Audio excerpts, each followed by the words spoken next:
Bonjour à tous.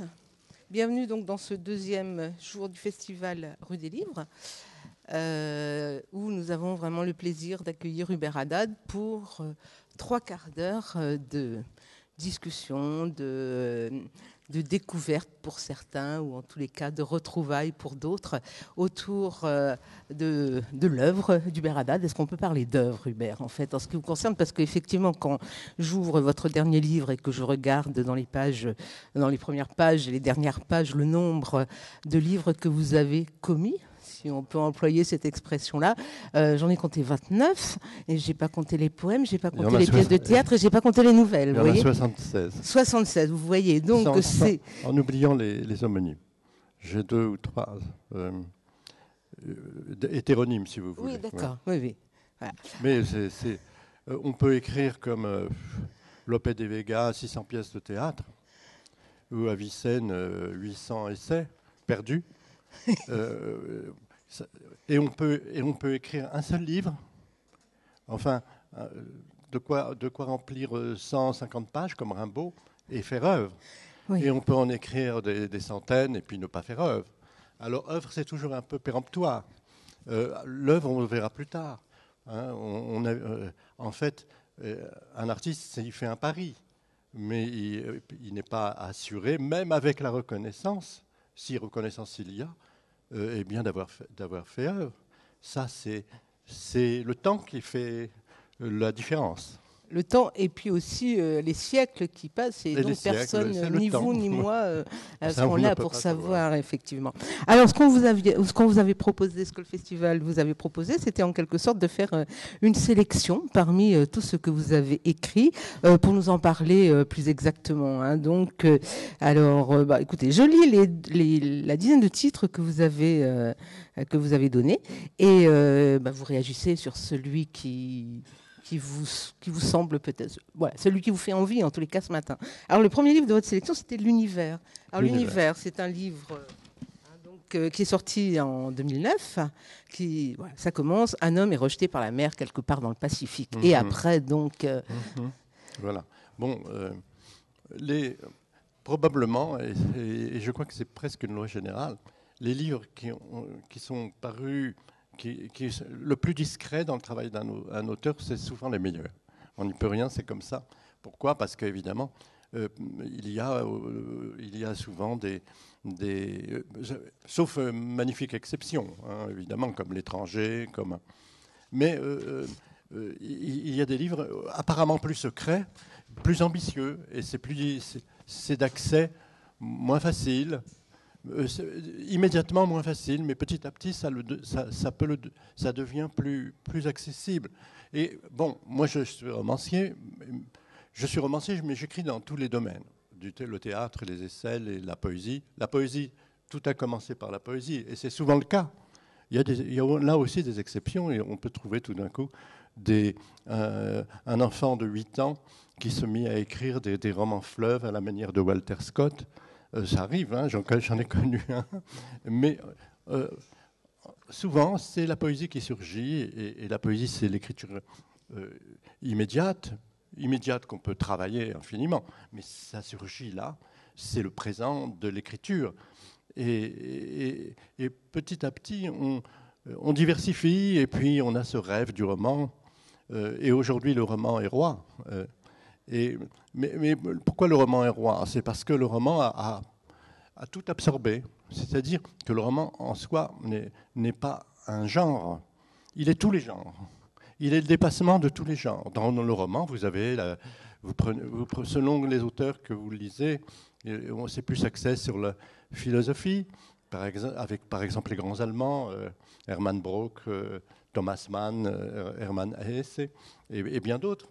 Ou bien dans l'aventure même de la forme, avec James Joyce, ou dans une investigation qui n'est pas loin finalement c'est une forme de journal intime déguisé, comme Marcel Proust, en réinventant la langue. Et alors le roman prend tout. Dostoïevski, vous lisez les frères Karamazov, ce ne sont que des dialogues, c'est du théâtre. Le roman absorbe tous les genres pour enjeu ce pacte de crédulité avec le lecteur. Il faut que le lecteur adhère et croit au personnage, et c'est ça qui fait finalement le pont commun entre la princesse de Clèves et Louis-Ferdinand Céline, si vous voulez.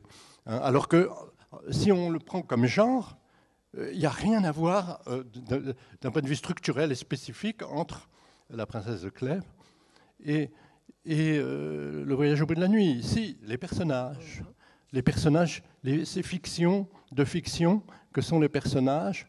Mais les personnages, c'est quoi? C'est du texte.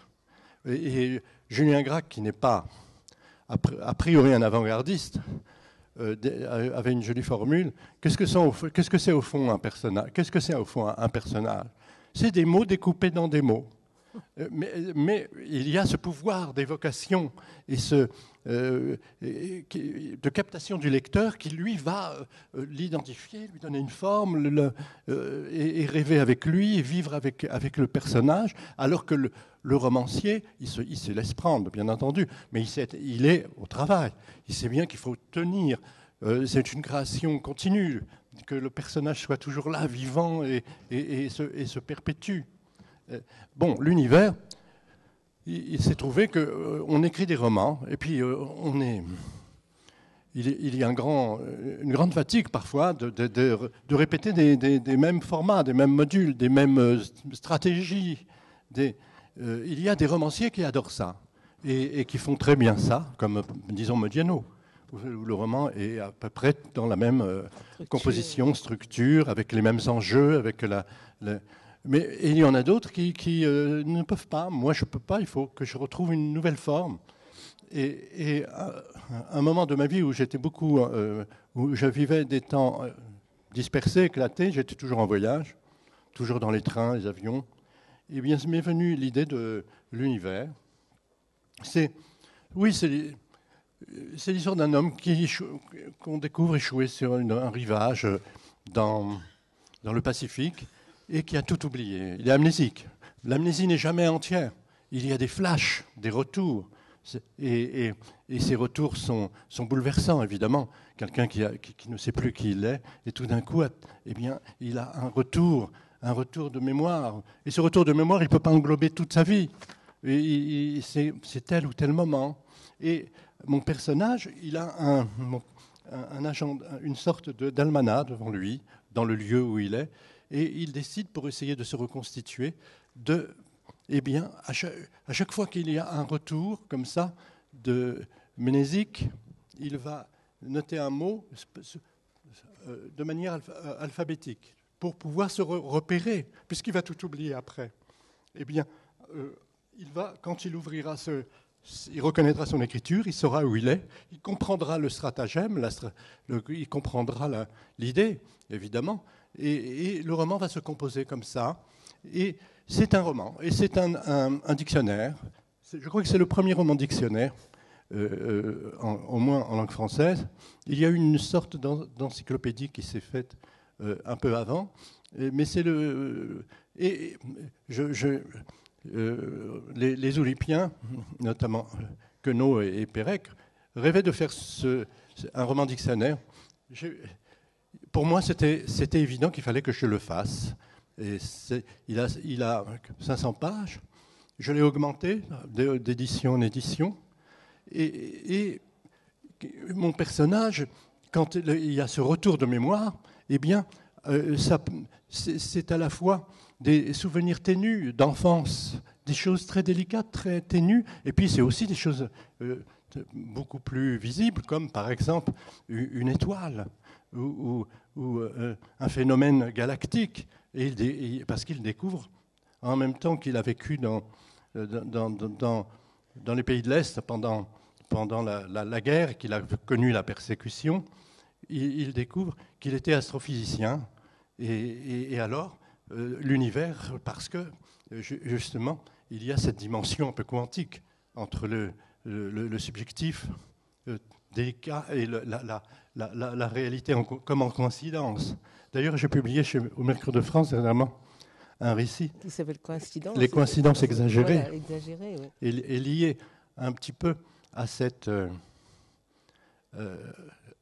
à cette idée qu'un psychanalyste, un psychiatre et un astrophysicien, enfin un physicien quantique, qui a eu le prix Nobel d'ailleurs, Pollen, et ils ont inventé une théorie, la théorie de la synchronicité. Mais c'est une autre histoire. Mais qui fait partie de la liste que vous avez sélectionnée. Donc, si vous voulez en parler tout de suite, il n'y a franchement pas de problème. Parce que j'ai l'impression que c'est aussi le livre où, pour la première fois, peut-être, en tout cas, vous dites « je » dans ce livre-là. Vous parlez un peu de vous. J'ai écrit d'autres livres qui sont autobiographiques. J'ai écrit un récit d'enfance, Le camp du bandit mauresque, où je parle de l'exil, de l'arrivée à Paris quand j'avais 5 ans, à Belleville, dans un contexte quasiment de guerre civile, parce que c'est la guerre d'Algérie qui commençait, et aussi avec tout ce silence, ce mutisme lié à la dernière guerre, avec tout ce qui n'était pas, on ne pouvait pas encore débattre. Certains en ont débattu d'emblée, comme David Rousset, mais il y avait une chape de plomb, et tout d'un coup, une nouvelle guerre, que cette fois, qui était cette fois tristement triomphale au début. On sortait de l'occupation, on sortait de la collaboration. C'était un climat, pour un enfant comme ça qui ne comprend pas ce qui se passe, c'était un climat assez froid, glacial, inquiétant.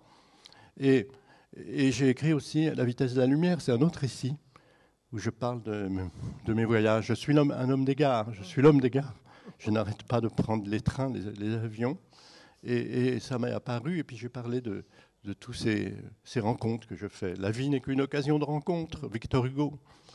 Et alors, donc, dans les coïncidences rêvées, là, alors vous... Les coïncidences exagérées. Exagérées, oui, pardon. C'est vrai qu'elles ont l'air rêvées, tellement elles sont étranges. Oui. Eh bien, j'ai toujours été confronté à des phénomènes comme ça, de hasard, hasard qu'on croirait dirigé. Je crois que c'est Einstein qui disait quelque chose comme le hasard, finalement, c'est le projet ludique de Dieu, un peu, quelque chose comme ça. On est souvent étonné, on est en permanence étonné par toutes ces coïncidences, surtout au moment de fragilité, c'est-à-dire à des moments de la vie où on est très réceptif, très sensible à tout ce qui nous entoure. Donc évidemment, on voit de façon beaucoup plus intense et aiguë tous les signes, toute la concordance des signes. J'allais dire, on les reconnaît à ce moment-là. Ils viennent vers nous et ils nous posent des questions. Et on ne peut pas répondre. On ne comprend pas l'intention qui vient vers nous. Et ça m'est arrivé souvent dans ma vie. Et parfois des hasards si invraisemblables qu'en aucun cas j'aurais pu les utiliser dans le roman. Parce que le roman a besoin de vraisemblance.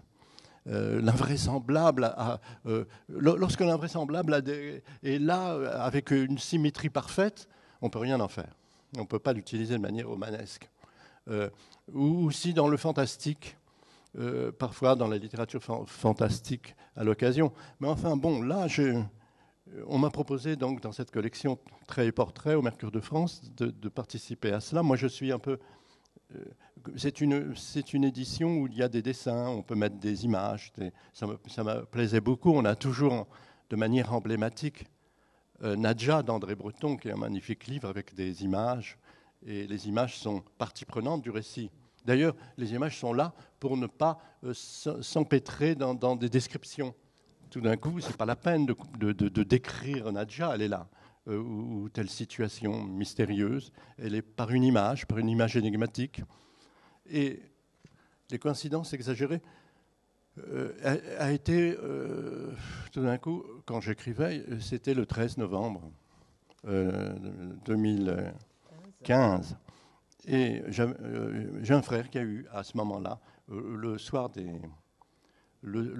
massacres à Paris, une hémorragie cérébrale.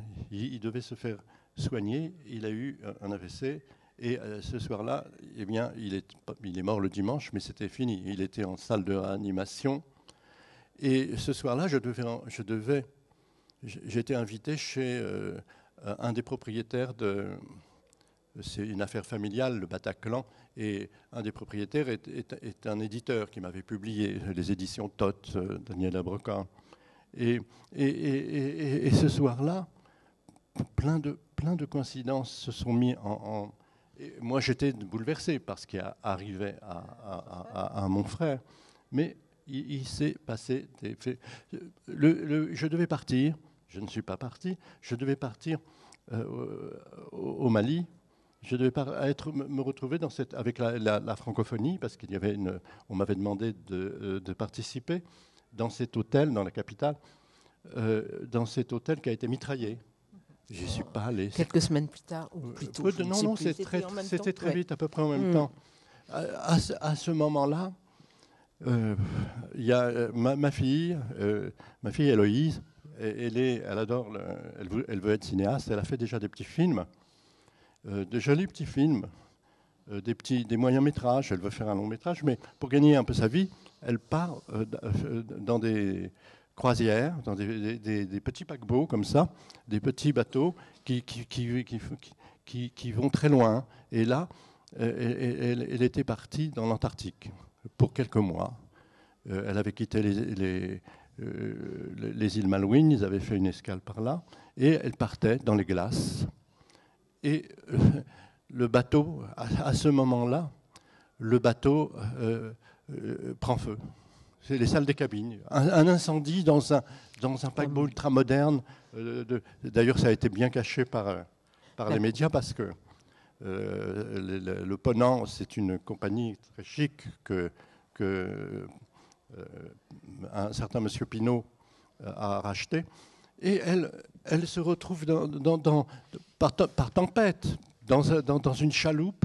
Et je lui avais dit, quand mon frère s'est retrouvé dans cette situation, et je l'avais appelé, je lui ai dit, pour lui dire, c'est son oncle, il a même été acteur dans un de ses films, parce qu'il était comédien.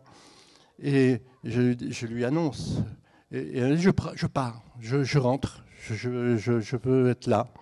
Je l'ai convaincu que ce n'était pas la peine, ça ne changerait rien. Elle était très loin, elle était partie pour des mois.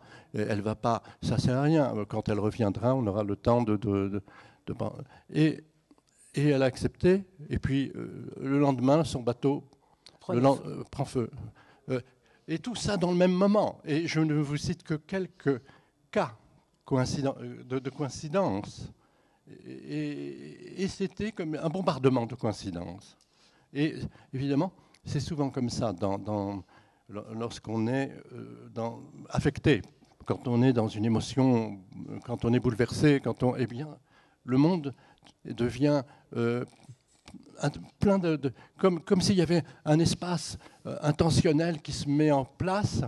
Et alors évidemment, il y a eu les surréalistes adoraient d'ailleurs la théorie de la synchronicité de Jung et Pollen. Jung, à un moment donné, dans son cabinet, recevait des patients.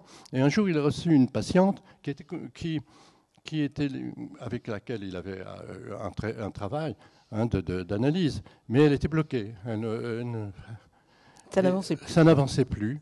Et c'était l'été, la fenêtre était ouverte, et elle lui raconte un rêve magnifique qu'elle a fait d'un scarabée d'or.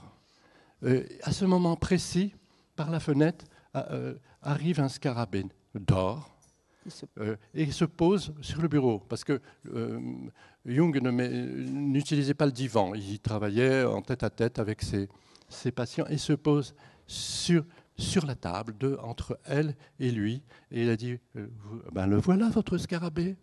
Et à partir de ce moment-là, pour cette patiente, sa carapace, pour le coup, rationnelle, est tombée et elle a pu enfin enclencher un processus d'investigation voilà. Et quand on est romancier comme vous, puisque vous vous définissiez comme romancier essentiellement tout à l'heure, ou en tous les cas romancier, en fait, quelles coïncidences au pluriel peuvent devenir plutôt roman, plutôt pièce de théâtre, plutôt poème? voilà. Est-ce que c'est l'esprit qui va le définir, ou bien est-ce que vous pouvez décider, tiens, de cette histoire-là, je vais peut-être... C'est plutôt les modalités d'apparition et tel que ça advient un sujet. Les sujets sont infinis. J'ai beaucoup fait d'ateliers d'écriture, je les ai même un peu inventés avec quelques autres, les ateliers d'écriture, et j'ai publié deux livres qui étaient aussi dans votre liste. Oui. Le magasin d'écriture, le nouveau magasin d'écriture et le nouveau Novo. Ça fait 1600 pages, c'est que des stratégies pour écrire et pour lire. Et j'ai travaillé partout, aux maisons d'arrêt, en université, en hôpital psychiatrique, dans tous les lieux de vie. Je suis allé et j'ai pu comprendre quand même comment ça fonctionne, comment pour revenir à la question des genres, on peut faire d'une certaine manière, dans l'espace littéraire de fiction, on peut faire tout de tout. Vous avez un sujet, vous pouvez en faire une pièce de théâtre, un roman, une nouvelle. Et vous pouvez avoir écrit une pièce de théâtre et puis un beau jour vous dire, voilà, maintenant, de cette pièce, je vais en faire un roman. Vous gardez ou non les dialogues. Qu'est-ce que c'est une pièce de théâtre? Vous avez les dialogues, déjà, ils sont tous là. Puis les didascalies, il faut simplement développer les didascalies, les rendre plus vivants, etc. Ou bien vous oubliez, vous ne gardez que le sujet, puis vous écrivez votre roman. Et inversement, on peut ramener, et ça se fait plus souvent encore, un roman, on peut aussi en faire une version théâtrale. Mais au moment où vous écrivez, eh bien... C'était un peu ça ma question. Est-ce que le genre s'impose de lui-même ou est-ce que l'écrivain décide? Il s'impose de lui-même. Oui. Il s'impose. On le ressent. On a un magnifique sujet, mais on se dit dans la distance courte, ce sera si on y parvient, parce que la nouvelle ne peut pas. Dans le roman, il peut y avoir des tunnels. Dans le roman, on peut se tromper. Si on se trompe, ça participe. Si on se ressaisit, si sur 300, 400 pages, on peut s'ennuyer un moment. Dans une nouvelle, non. Une nouvelle, c'est un bijou. Ça doit être une perfection. C'est un diamant. Mais il y en a peu qui sont des parfaites. Mais la nouvelle ne permet pas l'erreur. Et alors... Tout ça. Moi, par exemple, j'ai écrit 4, 5 pièces de théâtre. Peut-être je ne voulais pas m'enfoncer dans des années d'écriture avec un roman quand j'avais tel sujet. Le théâtre est très proche, d'une certaine manière, de la nouvelle. Dans la nouvelle, il y a peu de protagonistes, il y a une action, il y a... on ne peut pas perdre son temps à décrire un monde, ou alors c'est de manière elliptique. Et Borges a fait quelques textes comme ça où ces nouvelles sont au fond des cosmos. Et dans le théâtre, c'est pareil. Il y a toujours un côté règle des 3 unités, plus ou moins. Dans le théâtre. Le théâtre est très proche de la nouvelle. Et puis, finalement, assez proche de la poésie aussi. Hein. Et puis, le roman absorbe tout ça. Et puis, on fait n'importe quoi. Parfois pour le meilleur, parfois pour le pire. Alors, est-ce qu'il y a des thématiques, quelquefois, qui s'épuisent d'elles-mêmes, quoi? Parce que vous avez fait notamment, je pensais au peintre d'éventail, et puis après, vous avez fait les haïkus. Là, c'était donc autour du Japon. Est-ce que, finalement, une fois que vous avez fait ces 2 livres, c'est comme si vous aviez épuisé, en quelque sorte, cette inspiration, ou bien... Et puis la Palestine, et puis il y a aussi... Il y a eu un autre roman. Un troisième encore. Il y a eu Ma. Voilà, oui. Ah oui, aussi, Ma, oui. c'est un concept japonais, un concept zen. Le Ma, c'est l'entre-deux. C'est un concept dans le bouddhisme zen, et ça remonte en Chine, il y a ça s'appelle pas ainsi, mais c'est venu au Japon, c'est devenu là presque une valeur esthétique, quoi. Parce que dans le bouquet, dans l'art du bouquet, dans l'art du combat, Dans tous les arts, il y a le ma, c'est-à-dire l'entre-deux, le vide. Le vide, tout simplement. Ma, c'est le vide. Mais le vide est palpitant, le vide est créateur. Sans le ma, rien n'existe.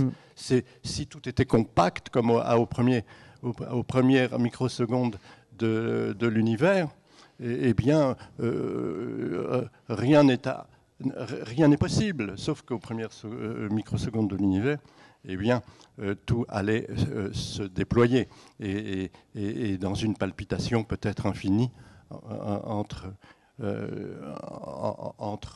microcosme et macrocosme. Mais le mas, c'était un roman. J'ai retrouvé un poète, Santoka.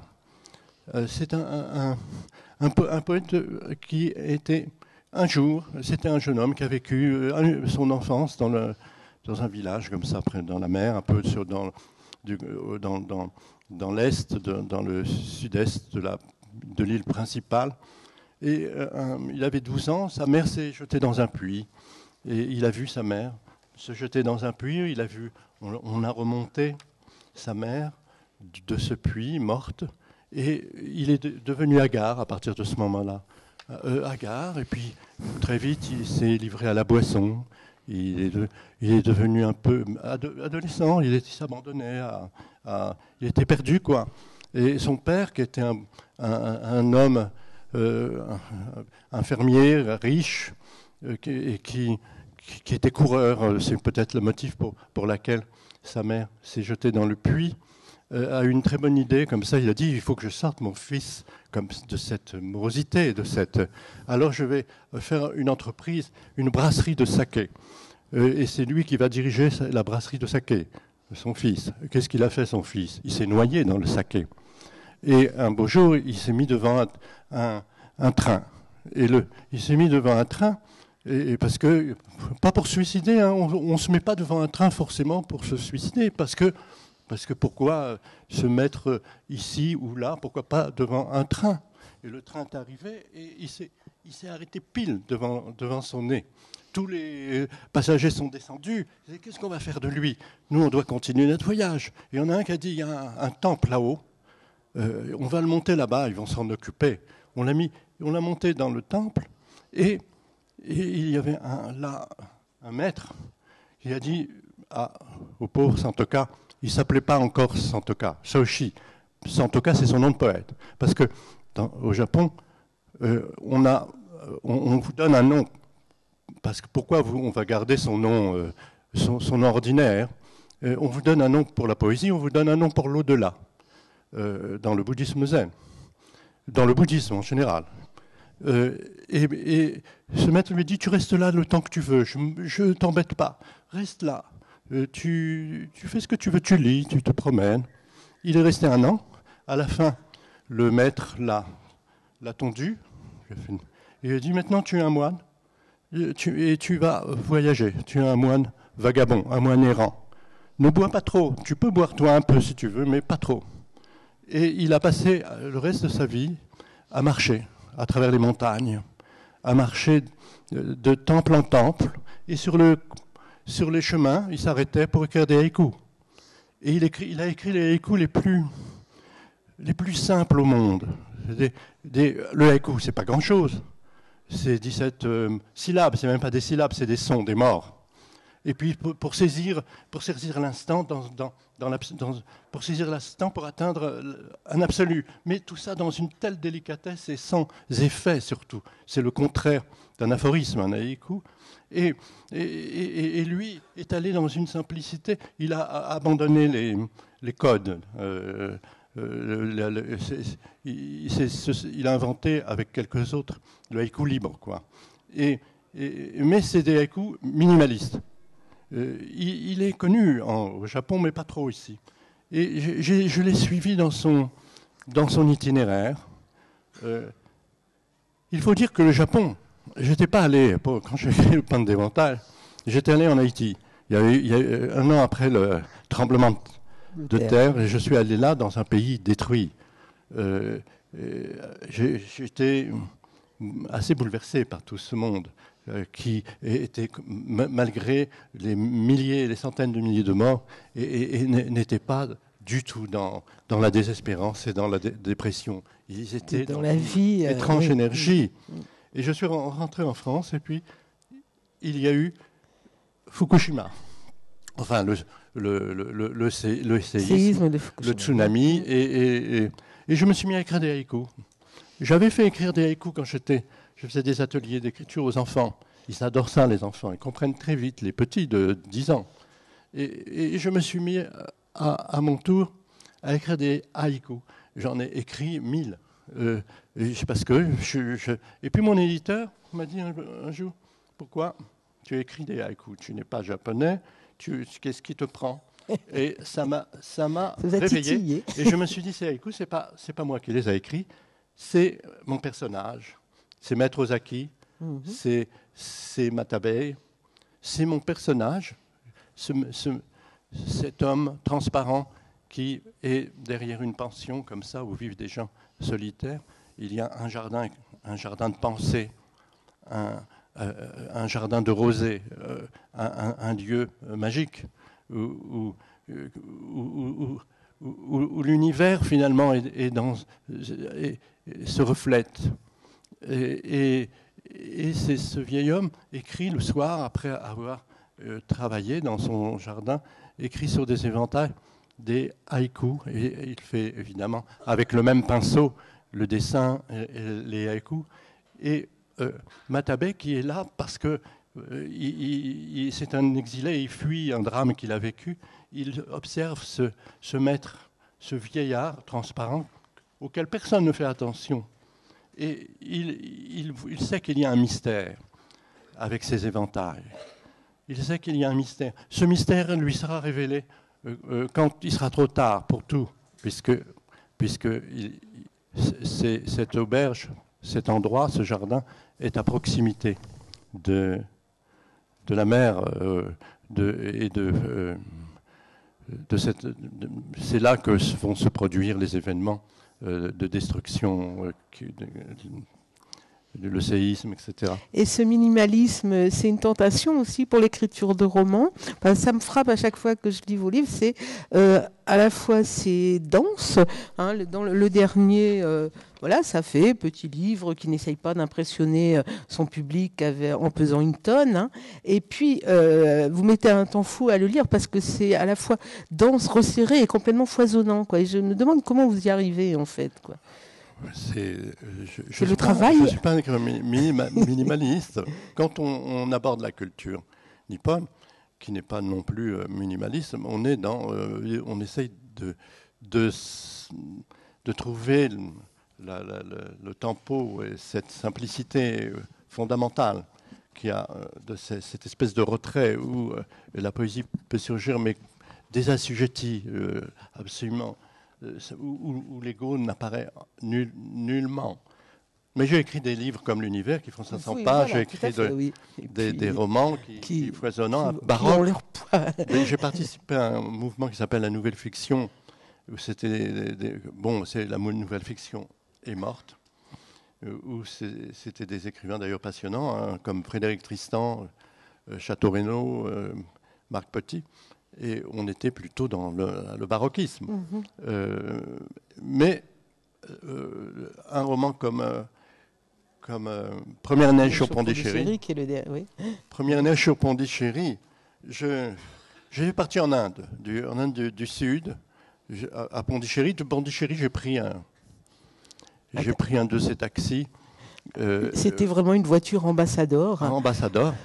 C'était une belle voiture, mais avec des suspensions quelque peu fatiguées sans doute. Des suspensions très. Et on a traversé l'Inde et je me suis retrouvé. Les montagnes, c'est magnifique les montagnes parce que c'est tropical. Il fait tellement chaud, il fait moite et puis tout d'un coup on va dans les montagnes et là il fait bon, il fait frais et puis on entend des barrissements, on entend des rugissements. Il y a des tigres, il y a des familles d'éléphants, il y a toutes sortes d'animaux, et il y a des ranchs là où on peut se respirer. Et au-delà de ce ranch, je suis allé sur la côte de Malabar, à la recherche d'un grand mythe, mais les mythes, les légendes ont une grande part de vérité. je suis allé à la recherche en quête du royaume de Kranganor. Il y aurait eu un royaume juif antique et qui en témoigne là-bas. Il y a à Cauchy, à Fort Cochin, une synagogue qui existait depuis le XIIe siècle, peut-être, qui a été détruite par les Portugais, parce que les Portugais sont venus investir, guidés par Vasco de Gama, qui partait faire... Vasco de Gama, ce n'était pas seulement un voyageur, il était délégué par le roi de Portugal et par d'autres princes pour aller faire... il allait repérer les lieux intéressants pour l'impérialisme européen. Et quand les Portugais ont débarqué au XVe siècle, ils ont à peu près tout détruit. Il y avait là, en Inde du Sud, sur la côte de Malabar, des Hébreux peut-être venus après la chute du temple de Salomon. Certaines indications le laissent penser, notamment dans la langue, dans le livre des rois et d'autres. On voit des mots qui viennent d'Inde du Sud, du tamoul et du malayalam. Mais évidemment, les migrations sont successives. Après la chute du deuxième temple, là, il y a eu... Là, c'est avéré. Beaucoup de Juifs se sont retrouvés, sont partis. C'était l'exode. Ils sont partis, se sont retrouvés en Inde du Sud et bien ailleurs dans le monde. Mais ils se sont retrouvés dans... Et le Maharaja de Cochin a accueilli ces gens-là. Et ces gens-là, pour lui, venaient avec leur culture, leur richesse. Et ils n'avaient pas de préjugés quant à leurs croyances. Parlez-moi de votre Dieu. Les dieux sont innombrables, les avatars encore plus. Et Jéhovah, qu'on n'appelle pas ainsi, parce qu'on ne doit pas prononcer son nom, il entre tout à fait dans la galaxie des divinités. En Inde, c'est un avatar ça peut très bien, c'est un avatar de Brahma, si vous voulez. Et donc ces gens qui sont arrivés là, ils ont été accueillis et le Maharaja leur a accordé des territoires au sud de Cochin. Et dans ces territoires, ils ont créé... il y avait cette ville de Kranganor qui s'appelait autrement. Mais c'était dans cet endroit-là, et avec toutes les terres autour, les Juifs sont installés là. Ils se sont installés là avec les musulmans, qui avaient une mosquée. Il y avait des chrétiens, et il n'y avait aucun problème. Tout le monde pouvait vivre ensemble, et les langues pouvaient chanter ensemble. C'était aucun problème. D'ailleurs, à Cochin, à Fort Cochin, vous avez la synagogue bleue, cette magnifique synagogue, avec ce carrelage qui est venu de Chine. C'est vraiment un endroit, surtout quand on a passé son temps à visiter les temples hindouistes, qui sont d'un baroquisme qui sont inquiétants, qui sont beaux, mais qui sont étourdissants. Tout d'un coup, on va dans un endroit d'une sobriété absolue, oui. D'un calme, et ça, c'est un joli contraste. Et mon personnage, Ochéa, qui est un vieux musicien virtuose, un violoniste virtuose qui a vécu à Lodz, Lodz c'était le ghetto de Lodz. Lodz, c'était pas comme Varsovie ou comme à Lodz. Dans ce ghetto, on a mis en esclavage les gens parce que les nazis avaient besoin de main d'œuvre. Donc on les a pas massacrés d'emblée. On les a fait travailler comme des esclaves. Mais à la fin, il y a eu évidemment beaucoup sont massacrés, morts, qui sont partis ici et là dans les camps de la mort. Et il était enfant, il a survécu, il s'est retrouvé, il est passé par Paris, puis sociétés, des mécènes, des fondations, des fondations l'ont amené en... Ça, il faut le savoir, c'était ça aussi. Il y avait plein d'orphelins, qui étaient perdus dans un monde hostile, dans un monde qui a collaboré. En France, on a quand même envoyé via les divers camps à Auschwitz des milliers et des milliers d'enfants. Donc personne n'était rassuré, même si c'est la libération. Donc ils sont partis, beaucoup sont partis en Israël. Là, ils se sont retrouvés, ils ont grandi, ils ont été dans les écoles. Dans un contexte malgré tout colonial, mais c'est un système colonial provoqué par la folie, l'exacerbation du colonialisme qui s'est retourné sur lui-même comme un scorpion va se piquer quand le nazisme, quand les fascismes s'en sont pris à leur propre population européenne comme si c'était des indigènes. Et un épiphénomène, c'est Israël, ces gens qui partent, qui depuis des millénaires, ils chantent l'an prochain à Jérusalem. Ils ont tellement chanté que ils sont toujours là-bas, dans leur tête, dans leur esprit. Moi, j'écris un roman qui s'appelle Palestine, où je mets évidemment en question les politiques de l'État, l'absurdité de ces colons dans les territoires, et où je prône évidemment la création de deux États solidaires. Et on doit travailler à cela. Mais il faut aussi contextualiser et ne pas être manichéiste. Et avec ce roman, j'essaye de faire comprendre au public, aux gens, à moi-même, parce qu'on finalement on n'écrit pas on n'écrit pas pour un public, on écrit parce qu'on sait qu'il faut travailler sur ce sujet et comprendre soi-même. Et Hoshea va se retrouver, alors qu'il est parti, après un scandale, parce qu'il a dit qu'il n'était plus juif, plus israélien, plus homme, plus rien, que tout ça, il en avait assez, qu'il n'en pouvait plus. Et ce virtuose a été hué. Il est invité dans un concert de musique carnatique, il y va. Je vais être bref, parce que je crois qu'on arrive au bout. Oui. Et puis, à travers ses errances, il va se retrouver donc à Cochin, à Fort Cauchy, et là, un soir de grande tempête, errant dans les rues, je ne dis pas qu'il a... Ce roman, il y a quelque chose qui n'est pas dit, comme un petit peu dans La disparition de Pérec, où il manque la voyelle E dans tout le livre. Personne ne s'en était rendu compte à la lecture, mais là, il manque quelque chose qui n'est pas une lettre, mais qui est un sens, quelque chose d'essentiel. Et ça déforme, ça fait une distorsion intéressante. Certains comprennent tout de suite, et d'autres attendent la fin, et d'autres se sont aperçus de rien. Bref, il se retrouve devant la synagogue bleue, et là, le Hazan, le bedeau, il le fait rentrer parce qu'il y a la tempête, et il y a 9 vieillards qui sont là. Ces 9 vieillards, ils attendent le 10e, quoi. Ils attendent comme le Messie. Et lui, il dit, mais moi, je n'ai rien à faire avec vous. Mais si, on sait que tu es juif. On a reconnu ton accent. Je vous en prie, restez là parce qu'on doit faire la grande prière. Et si on est 9, on ne peut pas. Et on doit faire la grande prière en mémoire de notre bienfaiteur.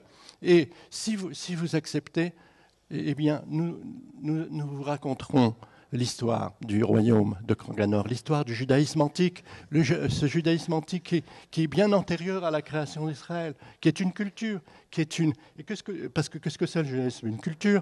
La religion, c'est une fossilisation à tel moment d'une culture, mais dans le hassidisme, dans la Kabbale, cette culture est vivante, c'est-à-dire qu'elle se recrée à chaque instant. Il n'y a pas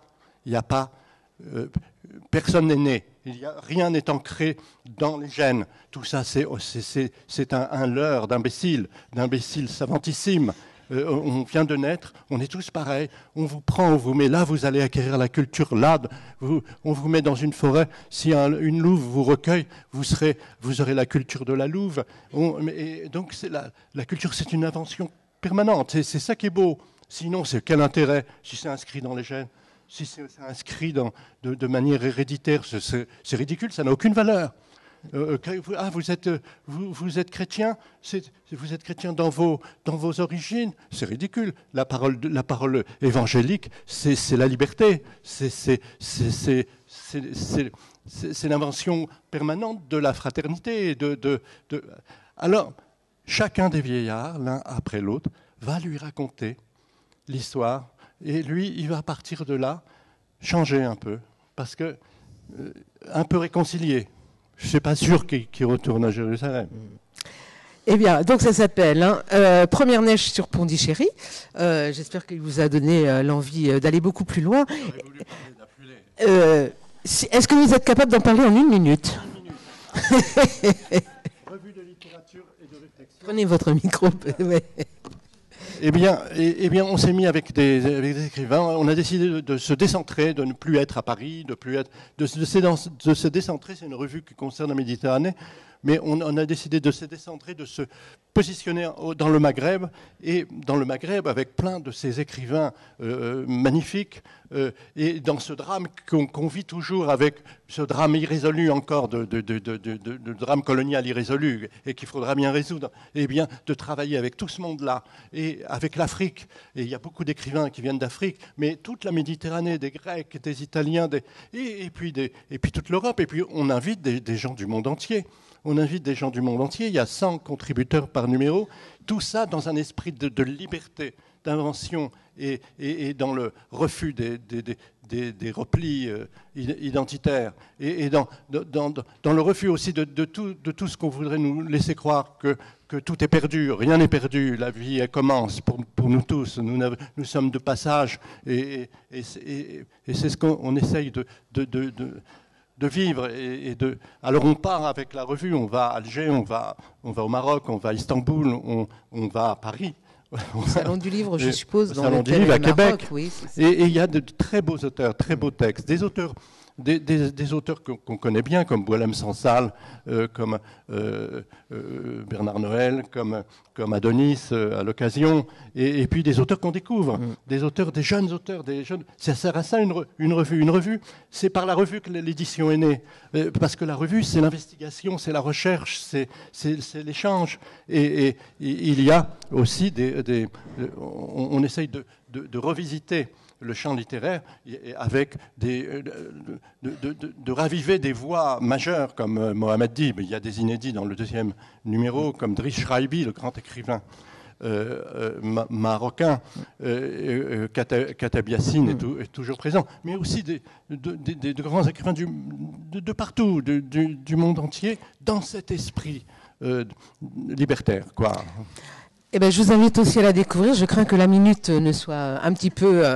voilà. Et je voudrais quand même... Oui, Apulé, voilà, oui. Apulé que vous pouvez trouver ici sur le... Voilà. Un berbère du IIe siècle qui revendiquait sa berbérité, et on lui a fait procès de sorcellerie alors qu'il a inventé le premier grand roman d'imaginaire critique. Landor, c'est tout à fait magnifique. Moi-même, je sais le plus grand gré à l'âne que je fus de m'avoir fait passer par des tribulations variées et rendu, sinon pleinement sage, du moins plus riche de savoir. C'est un petit peu notre... Et je ne voudrais pas vous laisser partir peut-être parce que moi je suis tombée en arrêt devant cette phrase dans votre livre. Sans doute que chacun d'entre vous choisirait une autre phrase. Peut-être que pour vous, bon, c'est voilà. Les champs de canne à sucre abritaient des colonies de freux qui partaient soudain charbonner l'ocre du ciel d'un massif en vol en coups de ciseaux. Je ne sais pas pourquoi cette phrase, elle m'a assise par terre. Après, j'ai pas été capable d'aller plus loin pendant quelques instants. Voilà, je trouve que je trouve que pour moi ça, voilà, c'est une écriture qui dit ce que vous êtes, et je vous en remercie. Et je vous remercie d'avoir été avec nous. Et puis merci pour votre attention.